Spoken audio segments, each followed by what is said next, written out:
During the past week, the Prime Minister, Malcolm Turnbull, has made major adjustments to his energy policy in an effort to shore up his troubled leadership of the Liberal Party.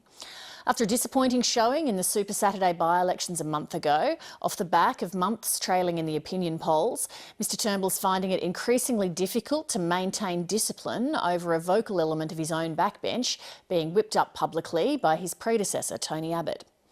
The Prime Minister today dropped his policy to legislate emissions reduction targets for Australia.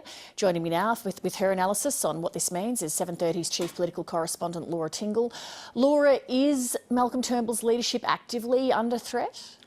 I think he's seen off a really dangerous moment today, Lee. As you say, he's dumped his policy effectively on climate change. That's the bottom line of what's happened. Everything is now about getting energy prices down. Now that will appease and satisfy a lot of the people who've emerged as critics in the last week since the party room overwhelmingly supported the policy. So I think that reduces the risks significantly. And a lot of people have also said that this will help them address the problem they've got in Queensland, which was highlighted by the Longman by-election on July 28. But there is still this poisonous aspect of Tony Abbott's undermining of Malcolm Turnbull. He keeps moving the goalposts on policy, and the effect of that has been to continually undermine the Prime Minister's authority. What's your reaction? Back, please. The theatre of the leadership spill is well known by now. Democratic process. The image of the dead leader walking, all too familiar. Hi folks, how are you? Thanks very much. Quite a crowd today. Today, after a weekend of fervent leadership speculation, the Prime Minister made that same walk to the podium. But for now, his leadership isn't dead, just his signature emissions target. Well, good morning, everyone. The legislation to move forward with the emissions component of the National Energy Guarantee will not be able to pass the House of Representatives. Now, in politics, you have to focus on what you can deliver, and that's what we've done and will continue to do. The National Energy Guarantee would have forced the electricity sector to cut greenhouse gas emissions by 26%, set in law, to help meet Australia's Paris obligations. Just last week, the Prime Minister was praising its passage through the party room. Well, the party room has today overwhelmingly supported the National Energy Guarantee, and as a consequence, we are one step closer to cheaper and more reliable energy. But Conservatives within the coalition felt those cuts were too high and too focused on emissions. The biggest issue is that prices must come down. They can't even stay where they are. They must come down. And once we've ticked that box, once we've demonstrated to the Australian people that prices are coming down, then I think you have other capacities to talk on other issues.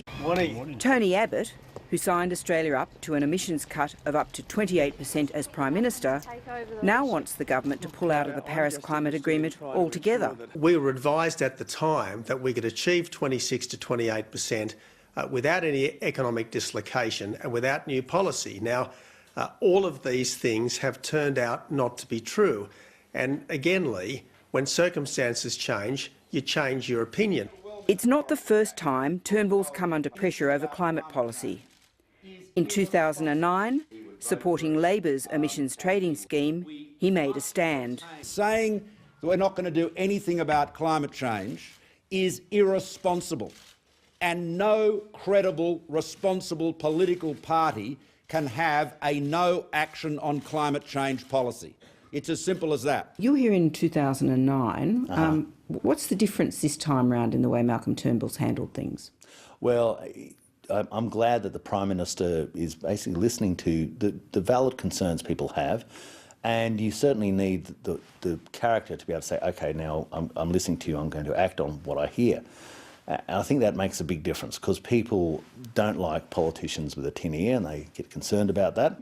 Malcolm Turnbull has capitulated, appeasing even the pro-coal Conservatives. He may have saved his leadership in the process. I've been saying for over 12 months now that we should be putting pensioners before Paris. In other words, that price had to be our number one, number two, number three consideration in this debate, and that we are now talking about price is something that I do appreciate. I'm not afraid to say the C word.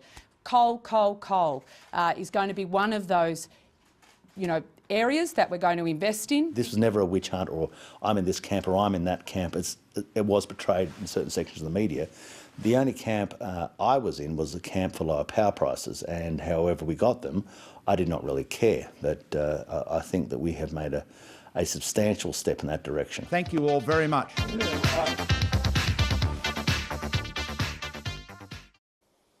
Laura Tingle's still with us in Canberra. Laura, the million-dollar question is, will anything transpire on the leadership in the Liberal Party room meeting tomorrow? Well, Lee, as we saw in the package, Tony Abbott is now moving the goalposts once again and saying we've got to sort of dump the Paris Climate Agreement. But most of the people I spoke to today were saying, well, look, actually, we're going to get to that sort of figure without doing anything. So given how much of a victory they've had over the Prime Minister on this issue, my feeling is that he won't be facing any significant challenge tomorrow. Peter Dutton is not a figure that most people in the electorate know, and I think there is also a real sort of awareness of the transactional costs, the cost credibility of changing leaders, even amongst Malcolm Turnbull's critics. So these are the things that will protect him, but without a doubt, these have been savage blows to his credibility with the electorate and his authority in the party room, and that's never a good look in the longer term.